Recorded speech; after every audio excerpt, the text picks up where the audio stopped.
Yeah, guys, I know I'm late to making a video on this topic, but if you don't know, Tesla slashed their prices about a week ago, undercutting a lot of the competition with the Model 3 and the Model Y. And in this video, we're going to talk about why that is actually a bad thing, believe it or not. Well, when I say bad, it's not all necessarily bad. It can be bad, to be more precise, but first off, let's start with what is good. So, cutting the prices, making a product cheaper for people looking to buy an electric car is a very good thing. A lot of people already think buying an electric car is already an expensive thing. So with Tesla cutting their prices between 10 and 20 and even 30% in some places when you include incentives, that is just amazing. This means a lot of more people are going to be able to buy an electric car, and a very good one, at that, because the Model 3 and the Model Y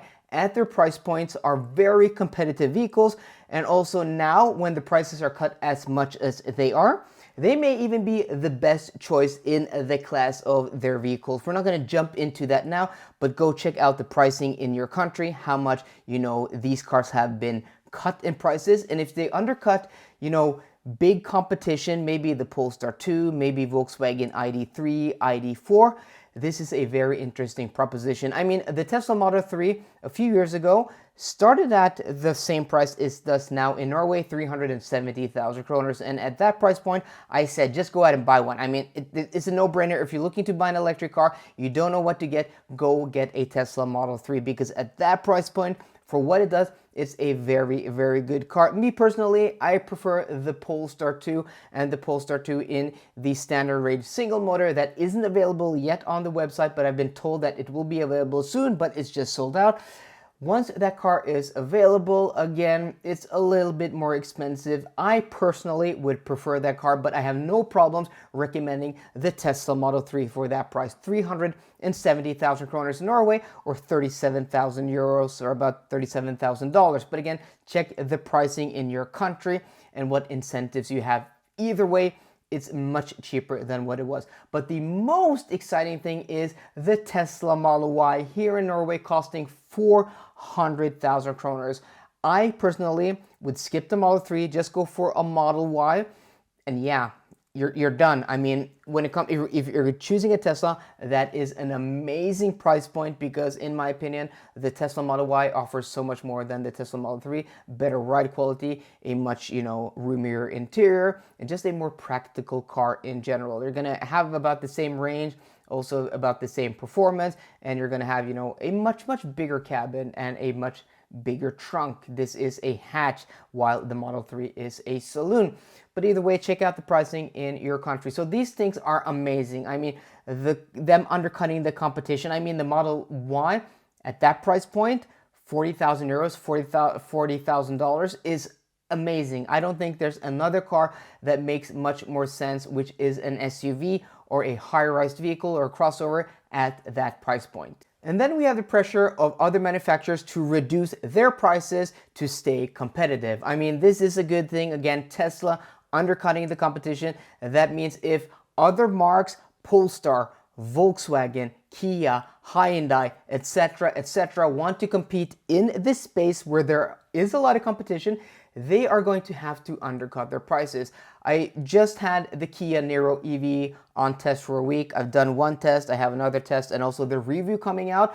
But in that video, I talk a little bit at the end that I really do like that car. It makes a lot of sense, but with the current climate, with the pricing of the Tesla Model Y, I don't think it makes a lot of sense. So in my opinion, a lot of the competition is going to have to reduce their prices to stay competitive, and that means more choice, lower prices, and just better for the economics of regular, ordinary people trying to get into an electric car. But then we have the things that are not very good, the things that are bad. And the things that are good are really good, but the first thing that is bad is that there are a lot of people that are pissed off at Tesla now because they just bought a car, took delivery, and then Tesla just slashes the prices, especially here in Norway, where cars above 500,000 kroners or 50,000 euros now have VAT from January 1st, 2023, where prices of every other electric car have gone up because of taxes added, but Tesla, they've cut their prices. So a lot of the people I've talked to are just mad now, And also you have people who are brand loyal also are mad because Tesla don't communicate anything. Nobody knew about the prices being cut. It just happened. Nobody knew anything. People go on the website and then they're like, oh, what's this? Prices are cut, and then people write articles and then people find out. So, I mean, people who are loyal to the brand don't feel a lot of loyalty from Tesla at the moment, and that's not a very good thing. Then we have a thing that maybe not a lot of people have been thinking about, and that is Tesla in the car business and, in the global company corporate structure is very, very unique, and that is because their market value is insane. If you look at every other car manufacturer, their market value is based on the amount of vehicles they make and also the profit from that vehicle. So big companies like Ford, General Motors, Toyota, etc. have about a valuation where you take the number of cars produced and then you take a profit about $10,000 per vehicle and then you multiply that, you get the valuation of the company. But when you do that with Tesla, the valuation of the company is just insane. Instead of $10,000 per vehicle, it's about $1.5 million per vehicle. That is correct. $1.5 million per vehicle, 15 million kroners per vehicle is the valuation of Tesla, which doesn't make any sense. I mean, there's no way they are making $1.5 million per vehicle when a Tesla Model 3 or even a Model S Plaid isn't close to that car. It's just insane. And we could talk about, how inflated or, not realistic their market value is. But the real issue here, and the thing that's a little bit scary, is that Tesla can use this to their advantage, where they can forever just undercut the prices of the competition. Because if, shareholders are the only thing that they're thinking about, they can just use this insane market valuation and then eat from that.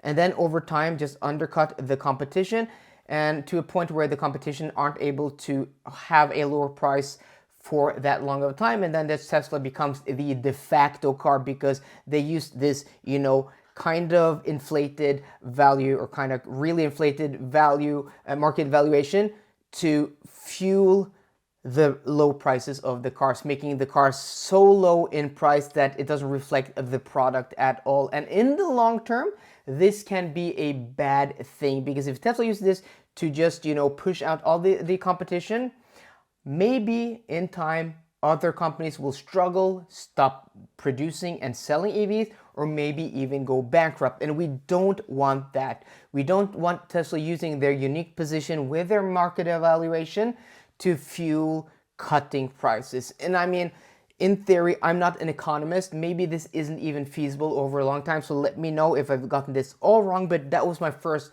thought here, was like, this is good because A and B, a lot of people are going to benefit. But in the long term, if other car manufacturers go bankrupt because of this, that is not a good thing. So guys, let me know what you think about this price cap. I don't think it's going to last forever. I think this is giving Tesla insane publicity now. But as before, Tesla just suddenly they're going to adjust their prices to a more expensive price again. So let me know down below, have you ordered a car? Did you cancel your old car and then put a new one in order so you can get the new prices? I'm interested in knowing. So guys, I hope you enjoyed today's video. If you did, please drop me a thumbs up down below. And for more car content, as always, please subscribe. See you guys there, and goodbye.